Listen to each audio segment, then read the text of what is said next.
بنور من فؤادي 446 میں آ کر شیعوں کی حکومت کو ختم کیا طغرل بیگ سلجوکی نے۔ سلجوک مسلمان ہوئے تھے محمود غزنوی کے دور میں، سلجوک ان کے بڑے کا نام تھا۔ تو ایک دفعہ محمود غزنوی نے سلجوک سے پوچھا اگر مجھے تیری مدد کی ضرورت ہو تو کتنے آدمی پیش کر سکتے ہو؟ تو اس نے ایک تیر دیا، کہا یہ ایک تیر ہے میرا،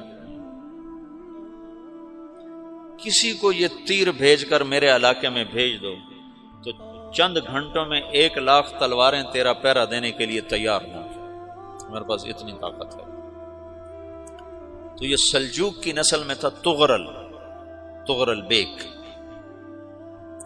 اللہ تعالیٰ نے جب عرب زوال کا شکار ہو گئے اور ضعف کا شکار ہو گئے، جیسے بڑھاپے کا کوئی علاج نہیں، جب قوموں پہ زوال آتا ہے تو اس کا بھی کوئی علاج نہیں، پھر اور قوم کو جگہ ملتی ہے۔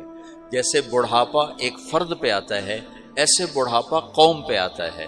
قوم کا بڑھاپا جوانی میں نہیں لوٹ سکتا، جیسے فرد کا بڑھاپا جوانی کی طرف نہیں لوٹ سکتا، قوم کا بڑھاپا جوانی کی طرف نہیں لوٹ سکتا، کوئی علاج نہیں، نئی نسل کا آنا ہی علاج ہے۔ تو عرب دھل چکے تھے، 600 سال بہت ہوتے ہیں حکومت کو، اپنی صفات گم کر چکے تھے، اب نئے خون کی ضرورت تھی۔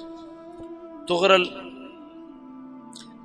بیگ پہلا شخص تھا جس نے آ کر اہل سنت والجماعت کو استحکام بخشا، شیعوں کی حکومت کو ختم کیا، بغداد سے، شام سے، ان سارے علاقوں سے۔ صلاح الدین ایوبی نے اسماعیلی شیعہ کی حکومت کو ختم کیا، مصر۔ العاضد ان کا آخری خلیفہ تھا۔ صلاح الدین ایوبی نور الدین زنگی رحمۃ اللہ علیہ کا پروردہ تھا، اس کا دوست تھا، اس کے دوست بھی تھا، بچہ بھی تھا اس کے سامنے، زیادہ لکھنے پڑھنے کا شوق تھا۔ پھر اللہ تعالیٰ نے اس سے کام لیا اور اس کو مصر کا گورنر بنا کے بھیجا، مصر کی مدد کے لیے بھیجا۔ تو وہاں اس نے صلاح الدین ایوبی نے وہاں ختم کیا، طغرل بیگ نے یہاں ختم کیا۔ تو پھر سلجوک جو تھے نا یہ اقتدار میں آئے، ادھر ختم ہو گئی سلطنت بنو عباس کی، مصر ایک چھوٹی سی ترکوں کی سلطنت۔ تو اللہ تعالیٰ پھر مرکزیت کے لیے ایک نظام چلائے،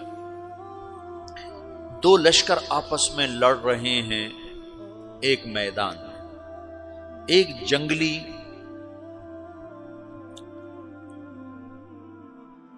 بدوؤں کا قافلہ، جنگل کے لوگ اپنے قبیلے کو لے کر، ایک جنگلی قبیلہ اپنے سردار کے ساتھ نقل مکانی کر رہا ہے ایک جگہ سے دوسری جگہ۔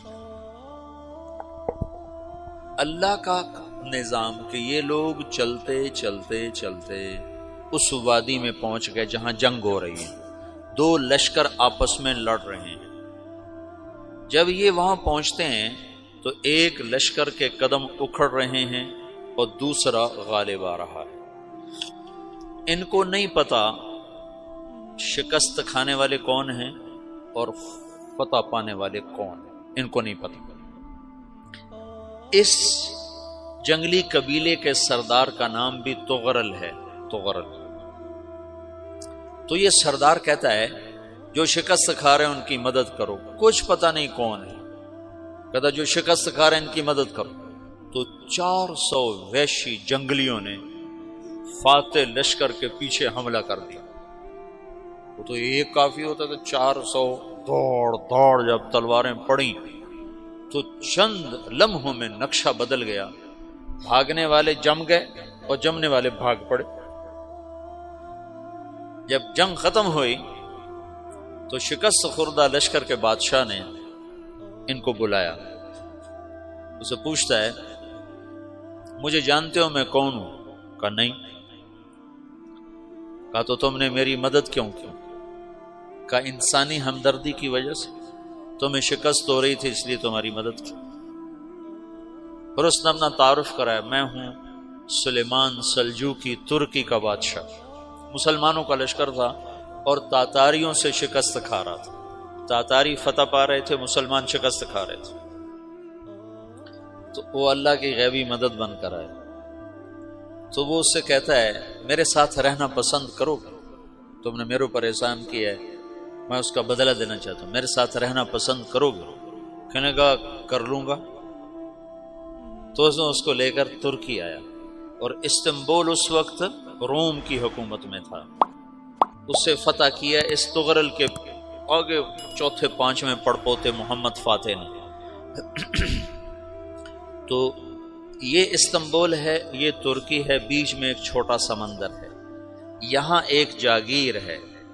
تو سلطان سلیمان کہتا ہے یہ جاگیر تجھے وقف ہے، ادھر سے رومی مجھے تنگ کرتے ہیں حملے کر کر کے، تو میرا دفاع کرتے رہنا، یہ جاگیر تیری.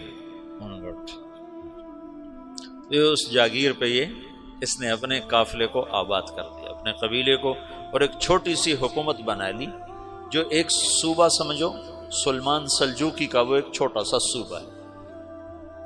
وہاں جب یہ رہ پڑا تو پھر یہ ایک شیخ کے بیت ہوتا ہے، وہاں شیخ طریقت ہے، ان کے یہ بیت ہونے جاتا ہے. وہ اس کو رات اپنے پاس ٹھہراتا ہے، تو ایک کمرے میں ان کو ان کا خادم ٹھہراتا ہے. یہ جب کمرے میں جاتا ہے تو سامنے دیوار میں تاکچے پر قرآن پڑا ہوا ہے. تو یہ تغرل بیگ کہتا ہے یہ کیا ہے، یہ کیا ہے؟ تو وہ خادم کہتا ہے یہ کتاب اللہ ہے، قرآن ہے. اچھا. وہ اس کو وہاں چھوڑ کے باہر چلا جاتا ہے. وہ دیہاتی آدمی، جنگل کا رہنے والا، پہلی دفعہ زندگی میں قرآن دیکھا. وہ کہتا ہے یہ قرآن ہے، اللہ کی کتاب ہے، میں اللہ کی کتاب کے سامنے سو جاؤں، کتنی بے ادبی ہے. تو اس نے ایسے قرآن اٹھایا اور سر پہ رکھ لیا اور کھڑا ہو گیا. ساری رات قرآن سر پہ رکھ کے کھڑا رہا. رات کے پچھلے پہر اس کو خواب آیا، کھڑے کھڑے اس نے دیکھا کہ اس کی پشت سے ایک چاند نکلا اور شیخ کی بیٹی کے سینے میں جا کے اتر گیا. پھر اس لڑکی کے سینے سے ایک درخت نکلا جو پھیلتے پھیلتے پھیلتے 3 بر اعظم پہ چھا گیا، افریقہ پر، یورپ پر، ایشیا پر. پھر اس کی آنکھ کھل گئی، وہ کھڑا ہوا ہے. تو اس نے صبح یہ خواب اپنے شیخ کو سنایا. تو انہوں نے اپنی بیٹی اس کے نکاح میں دے دی. اس بیٹی سے ایک بچہ پیدا ہوا. تغرل بیگ نے اس کا نام رکھا عثمان. عثمانی ترک نام سنا ہوا، جو میں نے کل بتایا تھا کہ 1924 میں وہ خلافت ختم ہوئی. تو ایک بیٹا پیدا ہوا عثمان. عثمان نے پھر ایک نئی اسلامی حکومت کی بنیاد رکھی جو 1924 تک چلتی رہی. کوئی 800 سال یہ حکومت چلی. تو حکومت کا شیرازہ بکھرا لیکن پھر جڑ جاتا تھا، اور وہ قرن اول والا جوڑ کبھی نہ پیدا ہوا، ٹکڑے بن گئے. ان ٹکڑوں میں اللہ لوگ پیدا کرتا رہا جو دعوت دیتے رہے، دعوت زندہ رہی. جو تربیت کا نظام تصوف کے ساتھ تھا اب وہ تبلیغ کے ساتھ تھا.